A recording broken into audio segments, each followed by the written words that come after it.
آغا محسن قراتی کا نام سنا ہوگا یقیناً آپ نے. وہ اپنا واقعہ خود بیان کرتے ہیں. کہتے جب میں نیا طالب علم بنا تو میں نماز تہجد پڑھتا تھا اور بڑی ایک خاص خشوع و خضوع کے ساتھ گریے کے ساتھ. کہتے جب میں سوتی پڑھتا تھا تو میری داڑھی نکل آئی تھی. میں وہ داڑھی اپنے ہاتھوں میں، وہ بڑا سٹائل بھی بناتے ہیں نا، ایک جملے پہ ہنساتے ہیں، دوسرے جملے ممکن ہے رلا دیں آپ کو. ایسا ان کو اللہ نے ایک وہ عطا کیا، قرآن کی برکت سے دیا.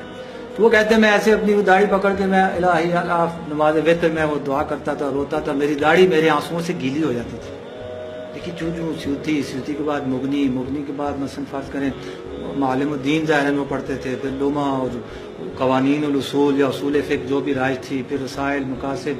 کہتے جب میں کفایہ پہ پہنچا تو نماز شب میں پڑھتا تھا، لیکن وہ والی نہیں تھی جو اس وقت پڑھتا تھا. وہ ایسے ہی آیا اللہ اکبر الحمدللہ، رکوع سجود ختم، یہ گئی 11 رکعت ہو گئی، نماز صبح کی پڑھی ہوتا. کوئی خشوع نہیں، کوئی خضوع نہیں، کوئی گریہ نہیں، کوئی وہ ایک جو تار ملتی تھی اس قسم کا کچھ بھی نہیں تھا. کہتے ہیں ایک دن اچانک مجھے وہ جھٹکا لگا، یعنی ہوتا ہے نا آپ کو یار یہ کیا ہو گیا، میں تو پہلے ایسے نہیں پڑھتا تھا، یہ کیسے. پریشان ہو گیا میں سمجھ گیا کہیں نہ کہیں کوئی گڑبڑ ہو گئی. کہتے میں گیا علامہ سید محمد حسین طباطبائی رحمۃ اللہ تعالی علیہ، صاحب تفسیر المیزان، ان کی خدمت میں گیا اور میں نے اپنی ساری کنڈیشن بتائی کہ حضور میرے ساتھ تو یہ ہوا، مبتدی تھا، طالب علم تھا، شروع میں اس وقت اس طرح تھا، اب کفایہ پڑھ رہا ہوں، درس خارج میں جانے والا ہوں، آخری سطح پہ پہنچنے والا ہوں، اور اب یہ صورتحال ہے. انہوں نے کہا آنچ خوندی علم نہ بود، عالم بودی جاہل شدی. جو کچھ تم نے پڑھا وہ علم نہیں تھا، عالم بودی جاہل شدی. تم جب آئے تھے تو عالم تھے، حوضے میں جب آئے تھے تو عالم تھے، اب جاہل ہو گئے. ٹھیک ہے. میں نے کہا ہاں یہ تو مجھے بھی سمجھ آ گئی ہے، گڑبڑ ہو گئی ہے، میں غلط نکل گیا ہوں، کسی اور سٹیشن پہ پہنچ گیا، میں بھی سمجھ گیا ہوں.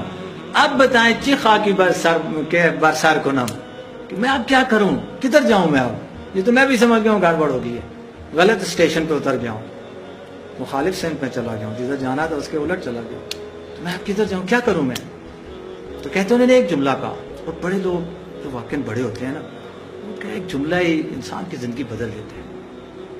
انہوں نے کہتے ایک جملہ مجھے کہا بورو با قرآن سروکار داشتے باش، یعنی جاؤ اور قرآن کے پیچھے لگ جاؤ اور قرآن کے پیچھے لگ جاؤ، تمہارا علاج قرآن میں.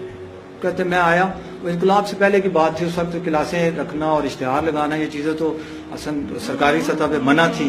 پھر کوئی واٹس ایپ اور میسج اور موبائل اور یہ چیزیں بھی نہیں تھی کہ اب کیسے اشتہار بھی نہیں لگا سکتے، میسج بھی نہیں کر سکتے.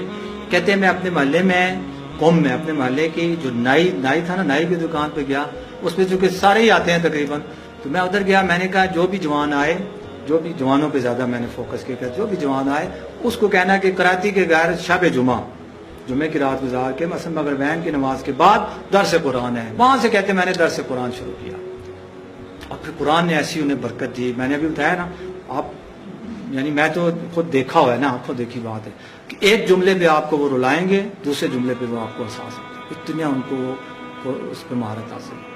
خود بھی ممکن ہے ایک جملے پہ روئیں اور دوسرے جملے پہ ہنس پڑیں، اتنا اللہ نے ان کی زبان میں وہ تاثیر اور سب کچھ.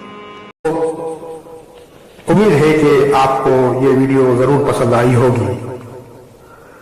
اگر آپ کو یہ ویڈیو پسند آئی ہے تو ہمارے چینل حسینی آواز کو لائک، کامنٹ اور سبسکرائب کرنا نہ بھولیں، تاکہ یہ حسینی آواز دنیا کے کونے کونے میں پھیل جائے.